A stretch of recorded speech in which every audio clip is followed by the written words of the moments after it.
Hi guys, this is Chunky14 1996 and I'm showing you what I would put into my bow hunting survival kit.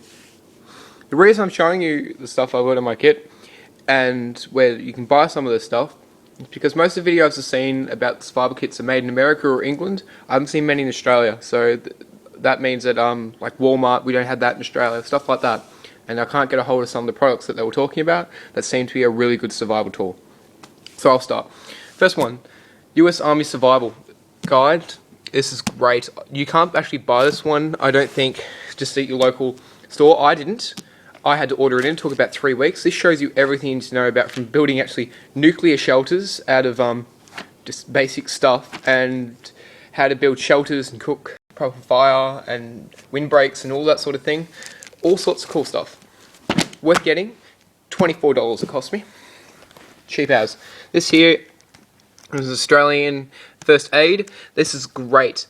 What you want this for is generally just your general first aid. So put that in your pack. And another thing about it is that it will show you just the real simple stuff, and also about like basic bug stings and stuff like that. And the best way to clean that up. So just the more basics first aid stuff. I've got my bandages, hand sanitizer, toilet paper. We know what that's for. AeroGuard, that's the Australian term for mosquito repellent. Got this one here. This is hand warmer, Vapor Drops, Panadol, and Aquatabs. These you put in water, wait a half an hour, and it's good to drink. There's the straps and tape, and space blanket. Cool, space blankets are great, reflect your body heat. You also want to buy another space blanket that's a bit thicker and better quality, just so that you can use over and over, because you generally, when you're out hunting, you end up cold at night time. Alright, another thing. This is a case that I bought it all in.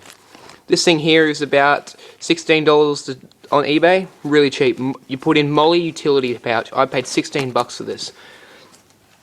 Canteens. These are great. That canteen there is ex-military. Buy the ones with the fold-out handle, like here. That folds out. It's been going since 1985. Their quality is great. All it's got is a couple of dents, and it still works fine. It's a great piece. And also the ones that also have the bits that fold out, don't buy them. They're not as good quality. You can still get them at Aussies though. If it's the best you can get, it's still good to have. Camera. If you're a bow hunter like me, you have a camera that shows you, tell you about your stories. You're shooting that great stag. Just Allen keys, imperial and metric. A lot of bows are imperial and metric bolts, so it's really frustrating to have just half the Allen key set. Duct tape, knives, Vaseline, tea that goes in your cup, garbage bags for carrying out meat and creating water. That is explained in that book there, and why to have a garbage bag, or poncho for that matter. This here is my knife, really sharp. This is my other knife that isn't as sharp. Nylon, extra strong nylon cord, sort of as sewing thread for just to add the quality of your work when you're sewing and repairing stuff. Candles. These candles are just 3-hour guarantee candles wrapped in sticky tape and tin foil. Buttons for that kit there. What else we got here? We've got zip ties and cord. Zip ties and your cord. This zip ties, generally you can only use them once, so pack a couple extra. Your pocket survival kit. These, I'll do a video on what is exactly in here. Right, next. You have your UFO. These things are great. They light up very bright, as you can see. And you light up all the lights on the outside, only the ones on the inside, or all at once. If you hunt with a dog like I generally do, not when I'm bow hunting, but any other sort I do, it just takes half the effort out of running around and grabbing the animal. Carry an extra leash. And this case here, if you buy one, they're $45 in Aussies. They don't come with they're not waterproof, those packs. So put them in 2 or 3 sandwich bags. Make sure they're really sealed well, because one sandwich bag breaks, you got another couple of spares. Torches have at least 2 different batteries for each torch. Another thing about the torch, this torch here is a right angle torch. They're about $9.95 in Aussie disposals, and you can switch between colours and turn each colour on strobe. Really good. And as you've seen here, I've painted over each different colour. So so on the dots on that, they don't all come like that. I think there might be some like that, and you can buy some with a compass on the back. Worth getting that. My batteries, another torch, mosquito repellent and stingos, tinder. Thing about tinder, why do you want to be running around the bush looking for tinder when you can just have some laying around in your pocket. Easy. Fire, this is just a Zippo, refillable. These things do leak, so always have them facing up in your pack. Waterproof, windproof matches.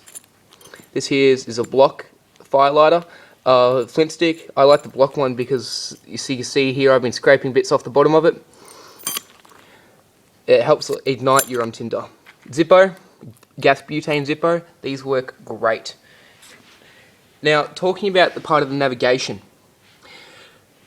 Put these in your kit and make sure you know how to use them. I'll be doing a video on how I was taught to use these. Learn, don't just watch the one I did. Watch 3 or 4 of them so you know a couple of different styles. If you can do 3 different ways to know how to get to your destination, you do all 3 of them, you're just about guaranteed you will get there. So it's just a little bit extra self-security.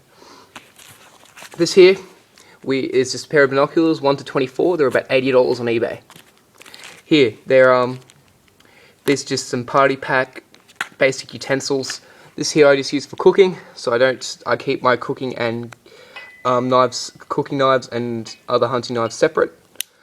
This here has a bit of a serrated edge. This, instead of having to slice, you just push down. I just have that because I'm lazy. I find it with that sort of serrated edge, it's a lot easier.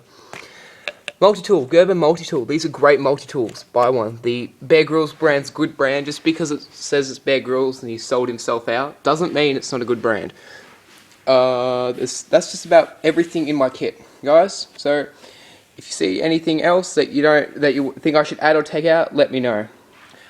And the second last addition to this kit is just the day pack, which I have a military one. It's a military style. It's not ex-military.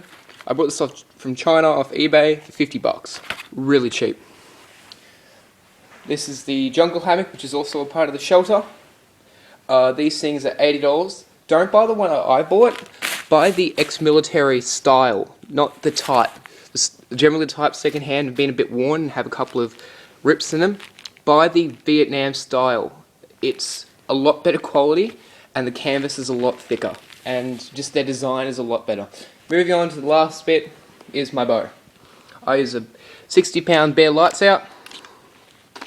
This bow here is pretty accurate. I'm not the world's best shooter, but I can still knock a couple of deers with it. Deer. So this is a 2-blade broadhead. I use these. I use a 400 grain arrow, and I use the 2-blade because I feel I get a little bit better penetration when the arrow hits. I don't know if that's true or not. That's what I think. So that's just my survival kit, guys. If you tell me what you think about it and let me know. Some of the first videos are done. Don't forget to give me the thumbs up. Thanks for watching.